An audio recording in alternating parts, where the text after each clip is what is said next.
Assalamualaikum warahmatullahi wabarakatuh. Bismillah, walhamdulillahi wala haula wala quwata illa billah. Allahumma shalli wa sallim ala sayyidina Muhammad wa ala alihi wa sahbihi wa mawalah. Para pemirsa Steinha TV yang berbahagia rahimakumullah dimanapun Anda berada. Pada kesempatan kali ini kita akan membahas sesuatu yang spesial karena ini adalah program podcast spesial. Tentunya yaitu dengan tema zakat dengan problematikanya. Betapa pentingnya zakat bagi orang Islam karena zakat merupakan rukun Islam yang ketiga setelah syahadat, mendirikan sholat dan menunaikan zakat. Dan di dalam ayat suci Al-Quran juga disebutkan bahwa Allah berfirman, Bismillahirrahmanirrahim, wa aqimis sholata wa atuz zakata warka'u marrokiin, yang artinya dan dirikanlah solat, watuz zakata dan tunaikanlah zakat, warka'u marrokiin dan rukuklah beserta orang-orang yang ruku. Dalam hal ini berada pada surat Al-Baqarah ayat 43. Nah, karena pentingnya tentang pembahasan zakat, maka Steinha TV menghadirkan narasumber yang sangat luar biasa sekali yang akan menemani kita pada kesempatan kali ini, yaitu salah satu dosen dari Sekolah Tinggi Agama Islam Nurul Huda, Prodi Hukum Ekonomi Syariah, dan beliau juga merupakan sekretaris Lazisnu PCNU Kabupaten Situbondo. Oleh karena itu kita akan sapa terlebih dahulu. Assalamualaikum Ustadz. Waalaikumsalam warahmatullahi wabarakatuh. Gimana kabarnya? Alhamdulillah baik Ustadz tadi. Sekarang lagi puasa atau gimana kok lemas ini? Iya, karena dengan cuaca yang sejuk ya. Alhamdulillah sekarang puasa yang ke-10. Alhamdulillah sekarang artinya merupakan lebaran tinggal 20 hari. Tinggal 20 hari. Ini yang membuat semangat Ustaz. Tidaklah karena puasa sangat banyak fadilahnya. Jadi insya Allah bukan hanya karena tinggal 10 hari lagi kita akan lebaran maka kita akan semangat. Oke Ustaz, ini kita akan bahas tentang zakat. Dan tentu ini sesuai dengan kapabilitas jenengan sebagai dosen hukum ekonomi syariah dan juga di Lazisnu PCNU Kabupaten Situbondo. Menurut Ustadz, apakah sepenting apakah zakat di kalangan umat Islam?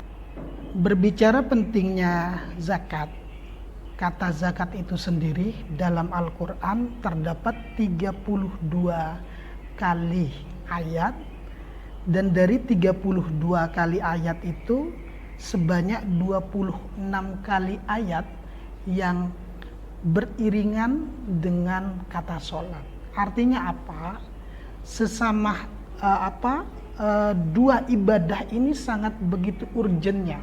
Urgen artinya ada nilai hablum minallah, hablum minallah secara vertikal dan horizontal. Dan tentu kalau berbicara tentang zakat Ustadz, sebagaimana yang dijelaskan oleh Ustadz, pentingnya zakat untuk ditunaikan terus kemudian dikelola dengan baik, tentunya ada beberapa hal-hal yang menarik di masyarakat itu Ustadz. Terutama ini pada konversi antara emut kepada kilogram. Ini sangat kalau di kalangan masyarakat ini sangat bervariasi sekali. Bagaimana menurut wawasan yang Ustadz ini terkait dengan zakat? Singkatnya begini, karena kita madzhab Syafi'iyah. Jadi madzhab Syafi'iyah itu dalam satu sok itu setara 2,75 kilo. 2,75 ya. Tapi ada beberapa atau termasuk dari kesepakatan dari forum organisasi zakat itu dibulatkan menjadi 3. 3 kilo atau walaupun di bawah itu 2, Ihtiyat, hati-hati itu. berhati-hati. Pada detik ini, pada kali ini dikonversikan ke uang itu menjadi Rp45. 45 rupiah. Ini juga kenapa ini perlu dibahas Ustadz? Ini juga mengedukasi kepada masyarakat, terutama pada masyarakat umum, secara umum, baik yang awam maupun yang cendekia. Tentu ini sangat penting sekali bagaimana kita mengeluarkan zakat beras berapa kilo yang ketika dikonversi antara 6 mud kepada kilogram. Menurut Ustadz itu sekitar 3 kilo ya, 3 kilo, atau kalau semisal ditasarufkan maka 45.000 Ustadz ya. Baik, ini merupakan salah satu problematika yang ada di masyarakat. Sebenarnya banyak sekali yang terkait dengan problematika di masyarakat, apalagi terkait dengan 8 asnaf. Ini yang sering kita menjadi perbincangan yang sangat panjang sekali, bahkan ada yang kontroversial ya Ustadz ya. Terutama kita dengar kalau di masyarakat itu tentang panitia zakat yang dikelola oleh guru ngaji semisal. Itu bagaimana Ustadz? Menurut pandangan Ustadz tentang 8 asnaf seperti apa? Baik. Salah satu di 8 asnaf itu ada amil ya. Amil. Jadi berkaitan dengan amil, kita tahu sendiri bahwa amil di dalam kitab yang sudah sering kita kaji di pesantren-pesantren, misalnya di fikih Fathul Qorib, berkaitan dengan amil, man istakmalahul imam ala akhlis sadaqati wa daf'iha lil mustahiqiha katanya. Jadi adalah man istakmalul imam adalah orang yang diangkat oleh pemerintah. Garis yang perlu kita garis itu adalah orang yang diangkat oleh pemerintah. Akhlis sadaqati ada yang menjemput atau mengelola, dan wadaf'iha itu adalah yang mendistribusikan. Ada sekurang-kurangnya ada 3 poin. Itu berkaitan dengan amil ya. Amil zakat. Amil zakat. Artinya kita jelas bahwa yang pertama adalah mendapat legalitas dari pemerintah. Mendapat legalitas dari pemerintah. Nah, itu yang berkaitan. Kita sepakati dulu itu sabilillah ya, itu fisabilillah itu ya. Oke, bisa kan. Oh, berarti kalau semisal amil zakat itu harus memiliki legalitas dari pemerintah. Sedangkan problematika yang tadi itu dengan alasan tokoh atau guru ngaji tersebut, guru musholla itu memposisikan dirinya sebagai sabilillah, seperti itu Ustaz. Ya. Terus gimana menurut penjelasan Ustaz itu? Baik, ini berat ya berbicara terkait fisabilillah. Karena orang sudah kadung ini ya percaya sudah. Ini bisa dikatakan salah kaprah gitu, gak salah yang kaprah, tapi sedikit kami simpulkan lah ya. Ada penjelasan bahwa fisabilillah itu ada 2 ya. Fisabilillah ada 2. Ada al-ghuza dan fisabilillah sabiqul khair. Bahwa yang al-ghuza ini adalah fisabilillah yang memang berjuang di jalan Allah gitu loh ya. Berjuang di jalan Allah. Sabilul khair ya diantaranya adalah orang kiai, guru ngaji dan semacam-macamnya itulah ya. Tapi begini, berkaitan dengan fisabilillah, bahwa fatwa yang muktamad jumhur itu sepakat bahwa fisabilillah itu al-muzah, itu adalah orang yang berjuang di jalan Di jalan Allah. jalan Artinya Allah. berjihad itu Ustaz ya, Berjihad. berjihad. Namun ada salah satu pendapat Imam Kufal radhiyallahu an, ini berkaitan dengan fisabilillah ini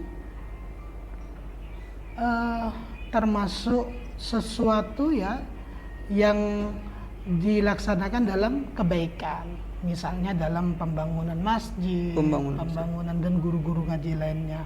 Sehingga kita menyimpulkan ada beberapa pendapat ya, misalnya juga di Hanabila bahwa fisabilillah orang yang berhaji itu, Hanabila itu menurut beliau itu masuk Termasuk di haji, berangkat haji itu masuk di sabilillah gitu lah. Tapi pendapat-pendapat ini kurang ini untuk menjadi hujah dalam ini. Terus mungkin ya Ustaz ya, kan sudah kadung terjadi di masyarakat, terus kemudian tidak mungkin juga kita secara arogansi ya, istilahnya secara arogansi kita langsung tidak memperbolehkan dan harus dikumpulkan kepada ini. Apa ada nggak solusi yang baik lah, best solution lah untuk minimal lazisnu, bagaimana caranya memberikan sebuah pencerahan seperti itu Ustaz? Oke, best solution. Best solution. Ya. Jadi secara hukum syar'i sudah harus mendapat mandat dari pemerintah. Dari pemerintah Ya. harus ada legalitas lah, harus sebagaimana ada yang legalitas. Ustaz tadi Dan jelaskan. secara hukum di Secara Indonesia dengan berbicara pengelola zakat ini termaktub dalam Undang-Undang Nomor 23 tahun 2011 bahwa itu memang sudah harus terlegalitas. Harus Jadi terlegalitas. best solution-nya seluruh lembaga misalnya TPQ, mushola ya, dan pesantren itu harus jadi UPZ kalau di tingkat UPZ ya. kalau di tingkatan Basnas itu ada UPZ ya atau LAS ya. Kalau di kita itu ada di NU maksudnya itu ada UPSIS. UPSIS. Unit Pengelola Zakat, Infak dan Sedekah. Jadi memang tidak harus dihilangkan kebiasaan yang seperti itu Iya, Ustaz. Jadi benar, Ustaz. malah dirangkul seperti Dirangkul. itu. Jadi guru ngaji yang sudah orang percaya dan itu merupakan orang itu memang termotivasi memang karena ada guru ngaji di situ dan lain sebagainya, tokoh-tokoh masyarakat. Jadi memang itu bukan lantas dilarang akan tapi dirangkul ya Ustaz ya. Ya, kira-kira begitulah Benar. solusinya kan ya. Artinya ketika muzaki itu membayar zakat kepada guru ngaji, ya guru ngaji kita sepakat bahwa bukan fisabilillah misalnya. Nah itu sebelum zakat ini terdistribusikan kepada fakir miskin dan sebagainya, ya tidak sah, ya tidak sah. Tetapi ketika muzaki ini membayar zakat itu kepada LAS atau UPZ atau JPJIS, maka itu sudah sah. Sudah sah. Sudah sah. Sudah sah. Sudah sah itu kan. Termasuk itu kan termasuk amil ya. Amil zakat Termasuk yang amil berhak zakat. untuk menyalurkan itu, menerima dan menyalurkan seperti itu. Ya. Sehingga kami sangat mengharap lah ya Mengharap kepada seluruh elemen masyarakat, terutama para tokoh yang sudah kadung mengelola ya, karena kalau mohon maaf ketika itu mengklaim sebagai amil ya tidak mendapatkan dari Ya seperti itu. amil Amil. dari zakat itu Betul. sendiri kan, karena itu kan merupakan panitia zakat situ. Panitia. Kalau panitia zakat kan tidak ter-SK operasional dari pemerintah. Pemerintah. Itu ya. Itu kalau upsis Ustaz ya. Upsis apa itu nanti masuk ke dalam struktur ini juga apa namanya di Lazisnu juga nanti Ustaz. Ya, masuk. Jadi kalau di Lazisnu itu turunannya ketika tingkat kecamatan itu ada upsis MWC. Upsis MWC. MWC. Ke desa itu ada upsis ranting. Ranting. Nah, persoalannya di lingkungan itu kan masih banyak. Artinya di kita lah ya, ada pesantren, ada madrasah, TPQ, dan sebagainya. ada musola. Gitu. Itu kan juga menerima atau mengelola lah ya zakat itu kan. Iya betul. Nah, ya itu harus permohonan SK operasional amil syar'i kepada kita gitu loh ya. Jadi memang nanti posisinya itu resmi Ustaz nanti ya. Jadi sama halnya dengan nanti apapun yang sudah menjadi ketentuan itu harus ya, misalnya seperti pelaporan. Ya, gitu. Dalam SK itu kan juga kita dituangkan bahwa bukan hanya zakat, tapi zakat, infak dan sedekah. Ya. Zakat, infak dan sedekah. Dana itu juga bisa dikelola, termasuk dana sosial keagamaan lainnya. Nah Ustadz, ini ada sebuah pertanyaan sih sebenarnya, nggak tahu ini termasuk yang sensitif atau tidak Ustadz ya.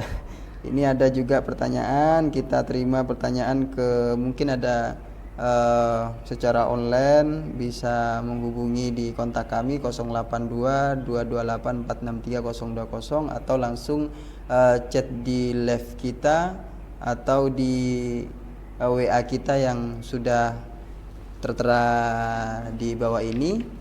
Nah, ini Ustadz, kan namanya juga amil ya panitia Ustadz ya. Jadi terus kemudian yang kiai itu yang di bawah lah tokoh-tokoh masyarakat yang sudah jadi upsis ya, yang sudah ada SK-nya, tentu nanti ada SK-nya juga Ustadz ya nanti. Benar. Itu juga sebagaimana juga panitia, apakah juga ada semacam bisyarah lah dari panitia amil zakat yang di pusat lah seperti itu Ustaz. Oke, gimana? Baik. Jadi ini pertanyaan secara online Ustaz. Jadi itu sudah diatur dalam pasal 32 Undang-Undang Nomor 23 Tahun 2011 tentang pengelolaan zakat, bahwa elas dan turunannya ya, elas dan turunannya, artinya ada UPZ, ada JPJIS ya, termasuk yang kita upsis tadi itu bahas. Nah, itu memiliki hak amil. Oh, memiliki hak amil. Di sana ada ketentuannya bahwa kalau berkaitan dengan pengumpulan zakat itu sebanyak 12,5%. 12,5% yang akan menjadi. Itu selaras lah dengan fikih zakat. Oh, fikih zakat. Tapi kalau mengambil dana operasional dari dana infak, sedekah dan dana sosial keagamaan lainnya, ya, itu paling maksimal 20%.